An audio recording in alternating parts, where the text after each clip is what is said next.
Please please మీ అందరి పర్మిషన్తో నాకు ఇష్టమైన శ్లోకం పొద్దున్నుంచి ఎతుకుతున్నది, ఇప్పుడు కనిపించింది. చదవనా వద్దా? చదవద్దా? నేను అదే చెప్తున్నా. పిల్లలకి మించి స్ట్రెస్ అయిపోయినాయి మెడికల్ సిస్టమ్స్ అన్నీ కూడా. ఒక శ్లోకం.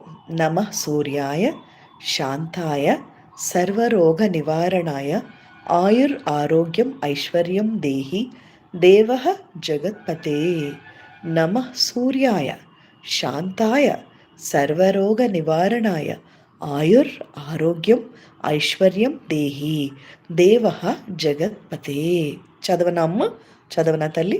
చూడండి ఎంత మంచి శ్లోకం అంటే, మన ఋషులు మునులు వాళ్ళు పూర్వీకులు ఇవన్నీ అర్థం చేసుకొని మన కోసం పెట్టిన మాటలు ఇవి. మనం క్రియేట్ చేసినవి కాదండి ఇవి. చూడండి. నమః సూర్యాయ శాంతాయ సర్వరోగ నివారణాయ ఆయుర్ ఆయుష్ ఆరోగ్యం ఐశ్వర్యం దేహి. నాయన సూర్యనారాయణ, మాకు ఆరోగ్యాన్నివ్వు,